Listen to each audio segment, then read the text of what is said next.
Hello everyone, it's me again, Burntam, JW TV. Panibagong araw at panibagong vlog na naman tayo mga ka-DIY. New Year na po, Happy New Year sa lahat na mga tropa natin dyan. So, ang gagawin natin sa umagang ito ay palitin tayo ng engine support.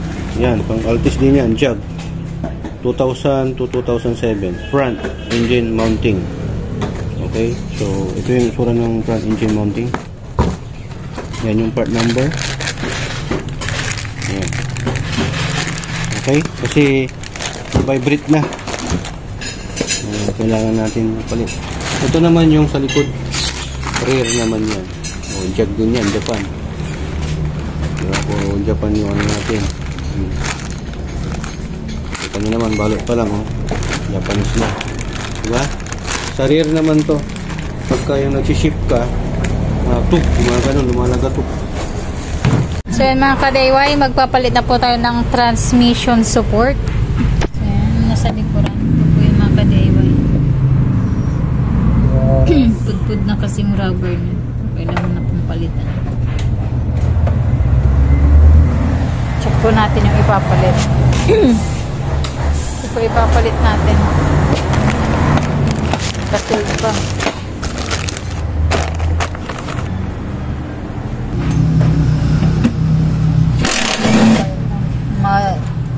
Bolt niya mayroon pong nasa ilalim, doon po yung gagawa sa baba.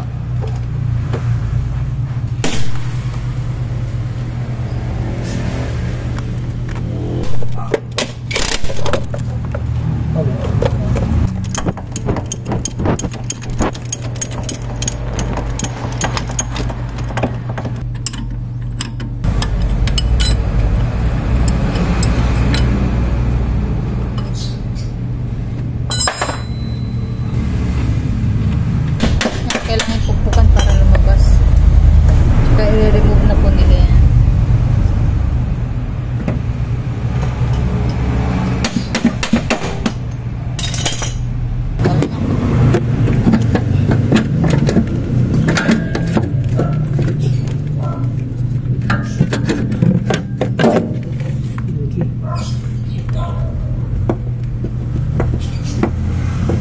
Yung natanggal din naman ka-DIY yun. Baklas na. Pero yung pinagbaklasan niya doon pa, hindi pa natatanggal. Tagal na. Awak-wak lang. Ano? Kalog na talaga.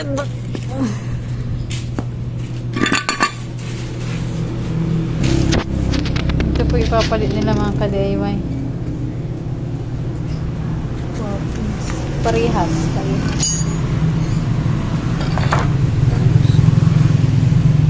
Kalog lang ta. Say vibration.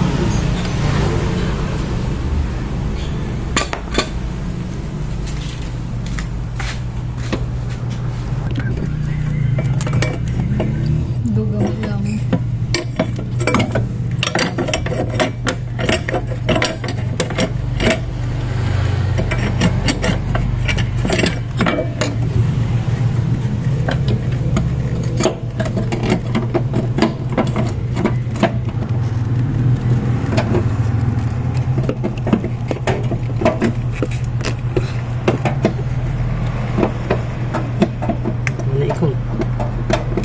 Ayan, so lumapat na po mga ka-DIY.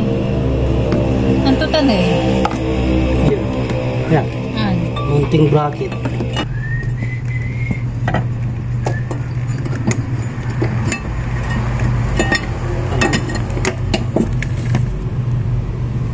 So yan, ang next na po nang gagawin mga ka-DIY, babalik na po nila yung nut sa mailalim.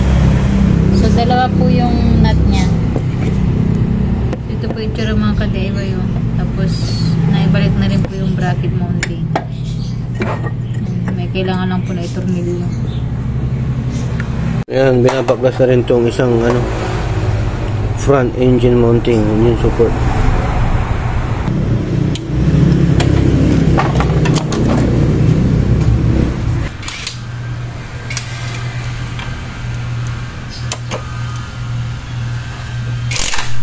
Yan, sige. Ang gano. So yan, tanggal na po dito mga ka-DIY. tawag sa ata? Front engine mounting. Yan na, ayos na. Backglass na, oh.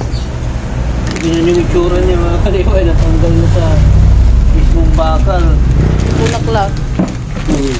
Parang cauliflower na. Kaya ito yung kumakalog sa ilalim.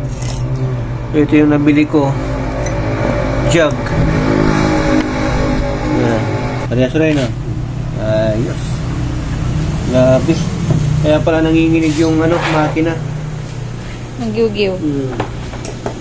Yes. Yung mga kadiwa yung tanggal, oh. Bulaklak. Oo. Imagine mo yan. Kaya kal na rin, eh. Yung isa din, oh. Yung sa rear naman, oh. Tanggal na rin. Baklas na rin.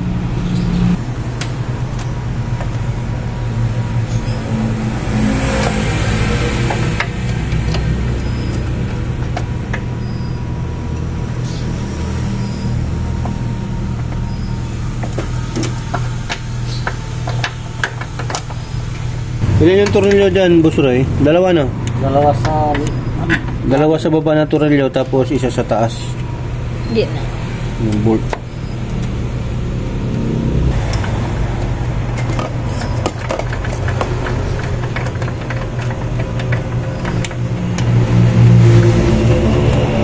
Plug and play. So ito sa harap na engine support, tanggalin mo muna yung nasa ibaba na tornilyo, tapos itong nasa itaas. Tatlong bolt lang yun. Ito yung tayo dyan tapos rin. Vibration. Ayan. Parang stabilizer niya. Aroy. Oh, ayan. Dito ang batik sa vibration. Oo. Ito yung nag-absorb. Kaya may rubber. Parang balance niya. Pag-range. Ala talaga mahigpit. Double check pa nila yan. Wala. Yun, no? Okay na. Palitin na rin talaga, no? Yung dito, pwede pa. So ayan mga kalaway, natapos na namin gawin yung Boss Roy, yung isang kasama natin mekaniko dito. Kaya napalitan na natin dito, bago na yan. Itong engine support, yan. Sa front, tapos yung sa rear, napalitan na rin natin. Kasi yan, grabe talaga yan, nabubog na. Hindi ko siya makita. Dito, kapakita mo dito. Diyan banda, diyan sa may baba, tabi nung elbow nung muffler natin. Yan, yan siya. Okay, masyado madilim, ito na, dito natin. So ito yung harapan. Yan, tingnan mo naman ang nangyari mga kadeo. Grabe. Kaya wala na. Sa katagalan na rin, siyempre 2001 model pa to. At hindi siguro napansin nung mga unang mayari. Second owner lang tayo. Kaya ang ginawa ko, napansin ko kasi na parang may umaalog pagka nag-ship ka. Minsan kasi ginagamit ko yung 1, 2, 3. Napapansin ko, tuk, mga ganun, yung pala ito. Saka mapapansin mo yan, mabibrate sa loob ng sasakyan. Tapos, ito yung brand. Hindi natin alam kung anong ginamit nilang brand. Kung ginamit natin brand dito ay Jug. Japan din po yun. Tapos, ito naman yung rear na engine support. Ano mo naman yung nangyayari dito mga kadewa. Ito yung bushing niya. So, ganyan po siya. So, diba? Grabe, ang tindi. Hindi napalitan ng unang mayari. So, pinalitan natin kasi pag nasi-ship ka, tok, umuugpog po na ito, wala na siyang pwersa. Mabibrate po siya mga kalawa. So, ganun, pag napansin nyo na mabibrate na sa loob, tapos may mga lumalagat o mga ganyan, pacheck nyo agad kasi lalo na pag bumabiyahe kayo na malayo, delikado po yan. Siyempre, na-stress masyado yung transmission mo at yung makina mo. Diba? So ayun mga kadiway, dapat na kinicheck nyo yan. Tapos pagka bibili kayo sa Lazada o sa Shopee, make sure na sabihin nyo yung tamang model. Kunwari, pang automatic or pang manual transmission kasi magkaiba po yun. Tapos sabihin nyo rin kung 1.6 or 1.8. Toyota Altis, 2001, Corolla, mga gano'n. Tapos or picturean nyo ito mga kadiway. Kasi ito yung hinahanap nila. Pakita nyo. Yan, ito yung tinatawag na VIN, Verification Identification Number. So ganda nyo nakukuha yung model. So ayan mga kadiway, sundan nyo lang po yung Brahman process na pinagawa natin.